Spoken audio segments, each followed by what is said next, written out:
हाँ साथियों, नमस्कार।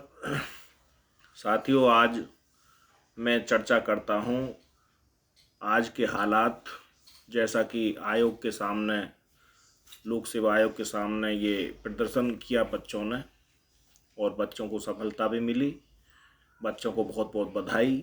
मैंने एक वीडियो पहले भी जारी की थी और मैंने बच्चों के हित की बात कही थी, और मैंने ये बात भी रखी थी कि वन डे एग्ज़ाम होना चाहिए और एक ही समय में होना चाहिए और सभी का एक जैसा होना चाहिए, क्योंकि जीएस के पेपर में जो नॉर्मलाइजेशन है वो सिस्टम ठीक नहीं है और ये उचित नहीं है, क्योंकि जीएस का कोई भी स्टैंडर्ड लिमिट में नहीं होता।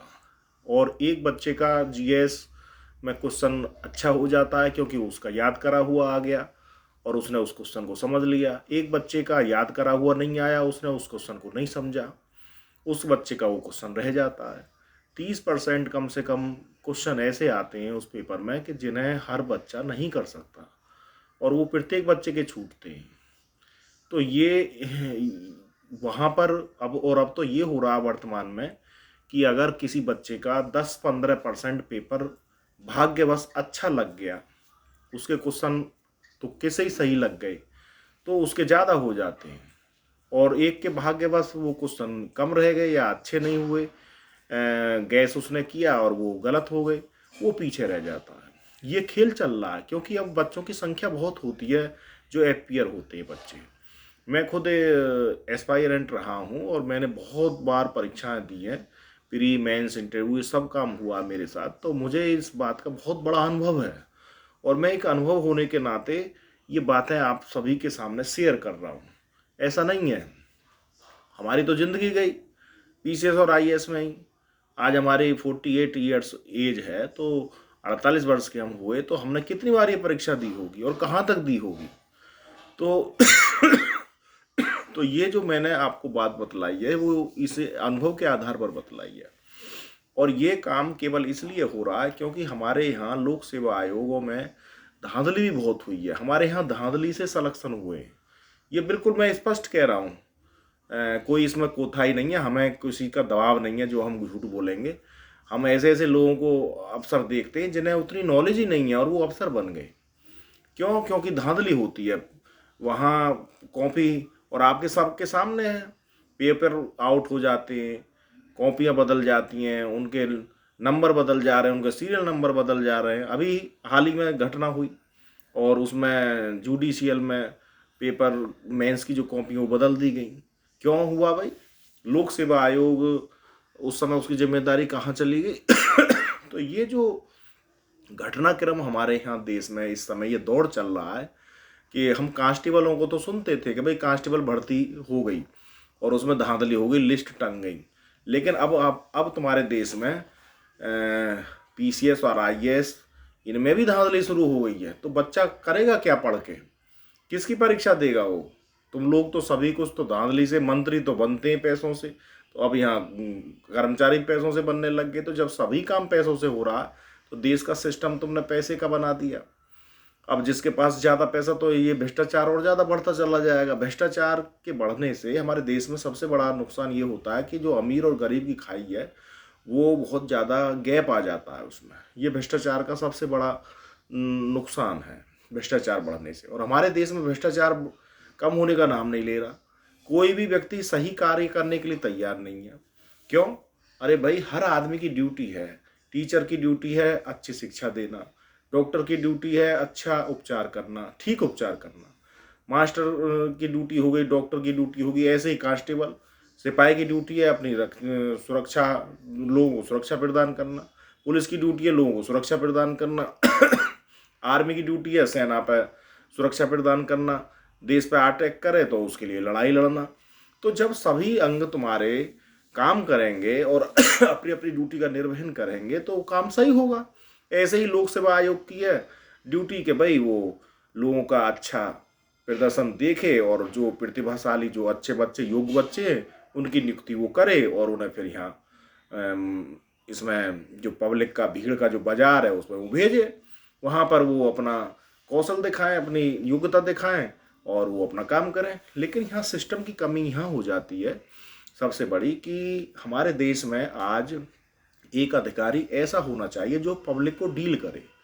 पब्लिक की समस्याएं बहुत होती हैं, दिनों प्रतिदिन दंगे, दिन प्रतिदिन दंगे और भीड़ और अपने अपने ज्ञापन कि आज किसान आंदोलन, आज छात्रों का आंदोलन, आज महिलाओं का आंदोलन, आज डॉक्टरों का आंदोलन, आज व्यापारियों का आंदोलन।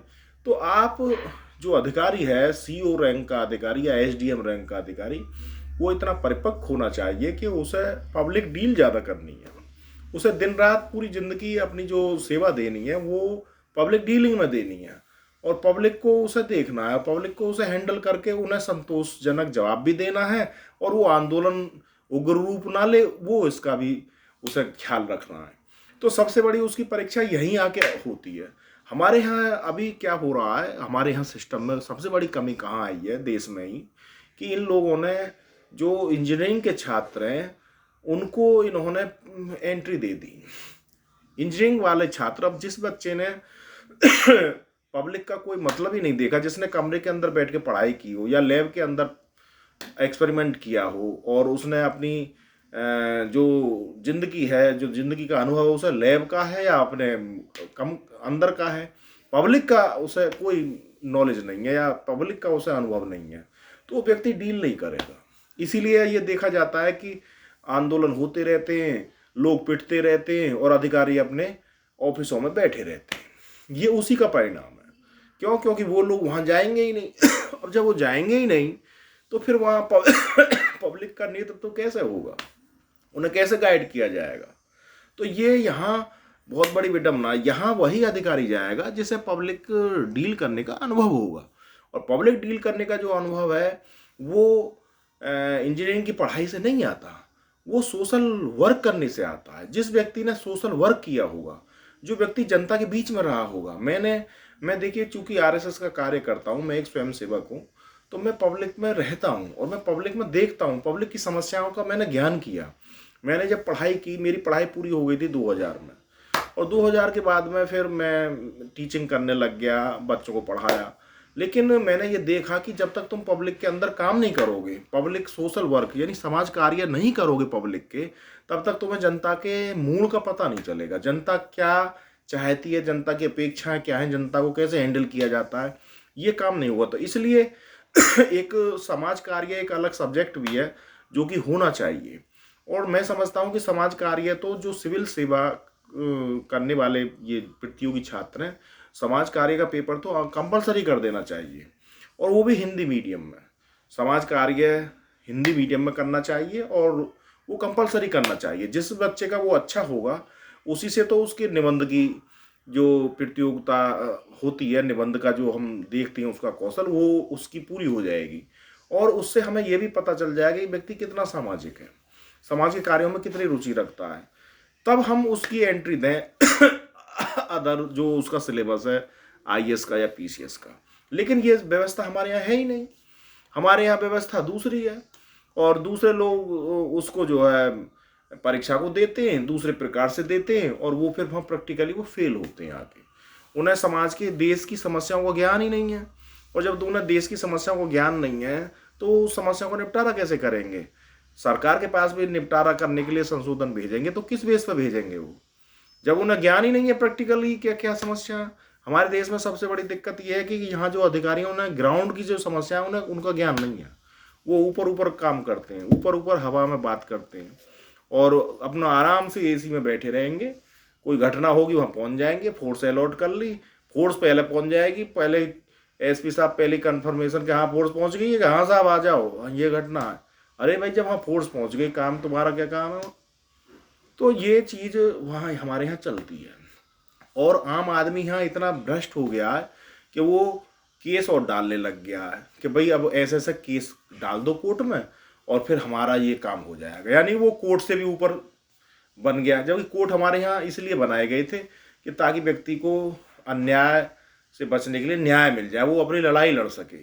वहाँ पता चल रहा है इस समय वर्तमान में कि वहाँ 60-70% केस फर्जी चल रहे हैं, झूठे केस चल रहे हैं, अदालत का टाइम वेस्ट हो रहा है, झूठे केसों में ही केस चल रहे हैं, वकील उनसे पैसे ऐंठ रहे हैं। ये सिस्टम हमारे देश में बन गया। तो ये चीज़ें क्यों बनी? क्योंकि हमारी जो व्यवस्था है वो सही नहीं चल रही, और व्यवस्था की वजह से ही ये सिस्टम गड़बड़ होता है।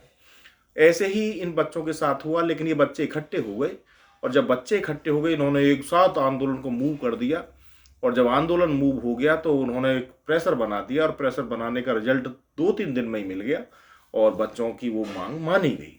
जबकि ये एक संवैधानिक संस्था है और इसमें जो रोल होता है वो गवर्नर का ज़्यादा रोल है, जबकि यहाँ पर जो बार बार देखा जा रहा है कि साहब मुख्यमंत्री के निर्देश पर, मुख्यमंत्री जी के निर्देश पर, मुख्यमंत्री के निर्देश पर, ये चीज़ें नहीं बोलनी चाहिए एक सेक्रेटरी जैसे पद के व्यक्ति को। तो तो ये चीज़ें हमारे यहाँ दुर्भाग्यपूर्ण है।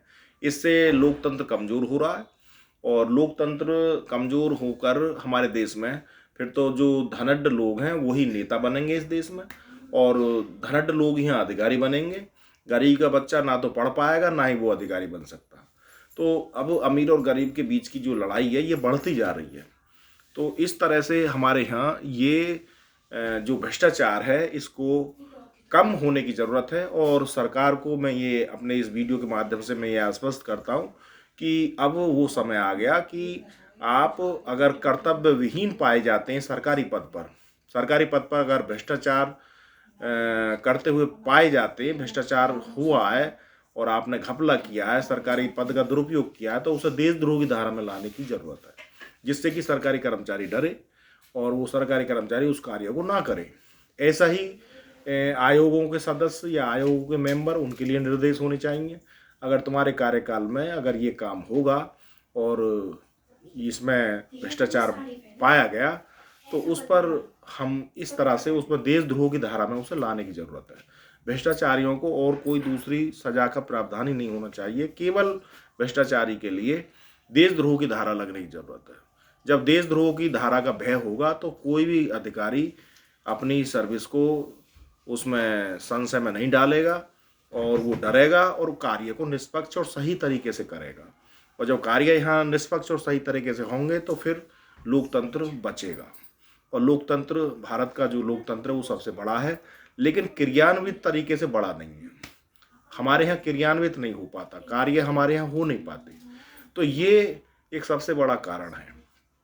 अभी राजीव रंजन जी को मैंने सुना, राजीव रंजन जी ने जो बात रखी वो बिल्कुल ठीक है, और वो भी प्रतियोगी छात्र रहे हैं अपने टाइम में, तो इसलिए उन्होंने अपने अनुभव को शेयर किया। मैंने भी अपना अनुभव शेयर किया क्योंकि मैं भी एक प्रतियोगी छात्र रहा हूँ।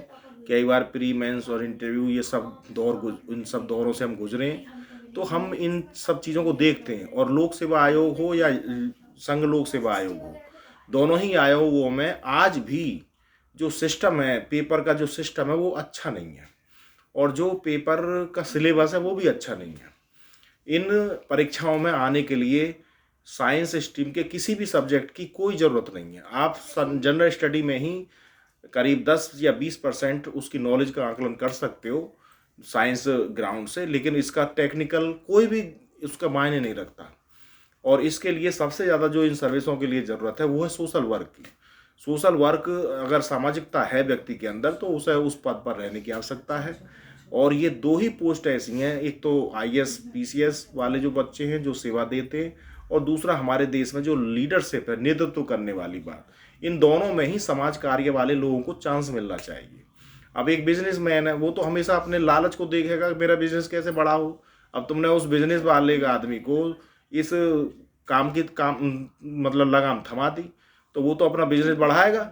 जैसे कि धीरू भाई अम्बानी को छोड़ो, भाई इसको देख लो, वर्तमान में जो तुम्हारा ये वर्तमान में ये जो अडानी है, जो व्यक्ति 625वें रैंक पर था वो दूसरे तीसरे रैंक पर कैसे हो गया?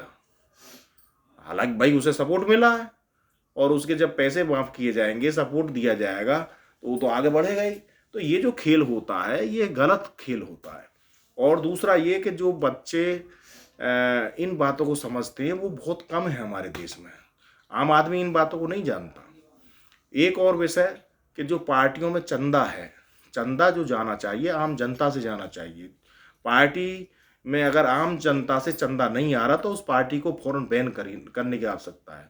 ये क्या करते हैं, गिने चुने लोगों से, धनढ़ लोगों से पैसा इकट्ठा करके पार्टी फंड में रख लेते हैं, और फिर उन्हीं लोगों का काम करते हैं, उन्हीं लोगों को टेंडर दिए जाते हैं बड़े बड़े कामों के। तो फिर भला किसका होगा, आम जनता का या उन गिने चुने लोगों का? इससे हमारे देश में बहुत बड़ा वेरिएशन आ गया है। तो ये कार्य हमारे देश हित में नहीं है, इनके लिए आगे आने की ज़रूरत है। और अब छात्र, मैं तो अधिकतर यही अपेक्षा करूंगा कि अधिक से अधिक इस वीडियो को मेरी को सुने और ध्यान दें, शेयर करें। हमें जागने की ज़रूरत है। हमें अगर अपने देश में अच्छा बच्चों का भविष्य लाना है तो हमें जागना होगा और जातिवाद से उठ के ऊपर ये आवाज़ उठानी पड़ेगी। जातिवाद से इस देश को कमज़ोर करना ये बहुत बड़ा, बहुत पहले से काम चलता आ रहा है। और अब मैं तो जातिवाद में, मेरी तो बहुत वीडियो हैं, उन्हें सुनिए आप। तो ये वीडियो भी मैंने इसीलिए बनाई है ताकि भारत के लोगों को जागरूकता आए। लोग जब जागरूक होंगे तो ये जो करप्शन करने वाले लोग हैं ये फीके पड़ जाएंगे, और जब फीके पड़ जाएंगे तो फिर हमारे कार्य अच्छे होंगे।